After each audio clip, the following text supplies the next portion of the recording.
সন্দীপ ঘোষকে ম্যারাথন জিজ্ঞাসাবাদ সিবিআই আধিকারিকদের। আরজিকরের প্রাক্তন অধ্যক্ষ সন্দীপ ঘোষ শুক্রবার গাড়ি থামিয়ে আটক করা হয় সন্দীপ ঘোষকে। আরজিকরেও সিবিআই রাতভর তল্লাশি।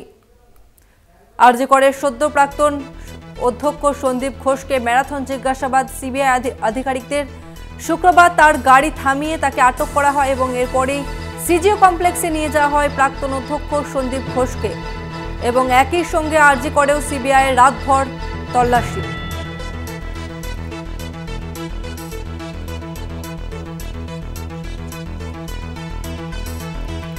আরজিকরের সদ্য প্রাক্তন অধ্যক্ষ সন্দীপ ঘোষকে ম্যারাথন জিজ্ঞাসাবাদ সিবিআই আধিকারিকদের। শুক্রবার তার গাড়ি থামিয়ে তাকে আটক করা হয় এবং তারপরে সিজিও কমপ্লেক্সে নিয়ে যাওয়া হয় জিজ্ঞাসাবাদের জন্য। একই সঙ্গে অন্যদিকে আরজিকর হাসপাতালে রাতভর তল্লাশি চালান সিবিআই আধিকারিকরা।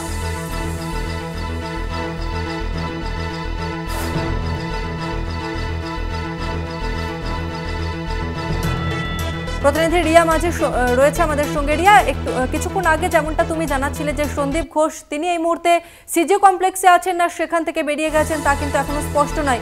রিয়া, কি আপডেট রয়েছে? জানাচ্ছিলাম যে সন্দীপ ঘোষ তাকে কিন্তু লাগাতার যেটা দেখা গেল যে কালকে একদম নাটকীয় মোড়, কালকে তাকে মধ্য রাস্তা থেকে একদম হাইজ্যাক করে রীতিমতো সিবিআই তাকে নিয়ে এলো সিজিও কমপ্লেক্সে এবং তারপর থেকে তাকে দেখা যায় যে দীর্ঘক্ষণ তাকে বসিয়ে রাখা হয় এবং তারপরে ম্যারাথন জিজ্ঞাসাবাদ শুরু হয় এবং সেই জিজ্ঞাসাবাদ কিন্তু মধ্যরাত অব্দি চলতে থাকে বলে এমনটাই আমরা জানতে পারি। তবে এখনো অব্দি যেটা তোমাকে জানাবো যে এখনো অব্দি এই সন্দীপ ঘোষ বেরিয়ে গেছে নাকি সিজিও কমপ্লেক্সে এখনো আছে জিজ্ঞাসাবাদের মুখোমুখি হচ্ছেন তিনি, এই বিষয়টা স্পষ্ট নয়। কারণ তোমাকে জানাবো যে সিজিও কমপ্লেক্সের একাধিক গেট রয়েছে, সেখান দিয়ে তিনি বেরিয়ে গিয়েছেন মিডিয়ার চোখ এড়িয়ে নাকি তিনি এখনো রয়েছেন, এই বিষয়টা সিবিআই এর তরফ থেকেও কিন্তু স্পষ্ট করা হয়নি বা অফিসিয়াল কোনো স্টেটমেন্ট দেওয়া হয়নি।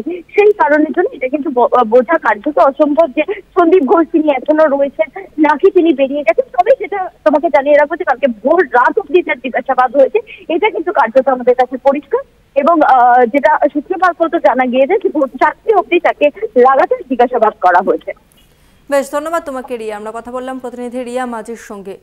আরজিকর কাণ্ড তোলপাড় ফেলে দিয়েছে গোটা রাজ্যে, গোটা দেশে, গোটা পৃথিবীতে। বিভিন্ন জায়গাতে চলছে প্রতিবাদ, বিক্ষোভ এবং এরপরই যে খবর সামনে আসছে আরজিকরের সদ্য প্রাক্তন অধ্যক্ষ সন্দীপ ঘোষকে ম্যারাথন জিজ্ঞাসাবাদ সিবিআই এর আধিকারিকদের। রাস্তায় তার গাড়ি থামিয়ে কার্যত হাইজ্যাক করে তাকে সিজিও কমপ্লেক্সে নিয়ে আসা হয় এবং তারপরই রাতভর তাকে ম্যারাথন জিজ্ঞাসাবাদ করা হয়। তবে এই মুহূর্তে সন্দীপ ঘোষ তিনি সিজিও কমপ্লেক্সে আছেন না বেরিয়ে গেছেন তা কিন্তু এখনো স্পষ্ট নয়।